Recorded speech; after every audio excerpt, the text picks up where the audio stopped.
nasagsagan po sa mga sandali ito ng rush hour, kaya mabuting nalalaman natin yung lagay ng daloy ng trapiko sa mga pangunahin sa Metro Manila. Nasa pas po ng ating himpilan sa mga oras na ito para magkatid ng mga balita, daloy ng trapiko, traffic report.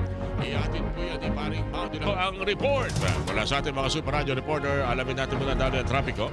Kumusta pa naging biyahe mo mula Quezon City patungo ng Makati, Mau de la Cruz? Paring Mau, good morning. Para ka, po, alas 5 pa lang ng madaling araw, marami nagsasakyan na... Bali sa pananaw ko, hindi naman mauupo ang mga yan kung hindi binoboto ng mga taong bayan.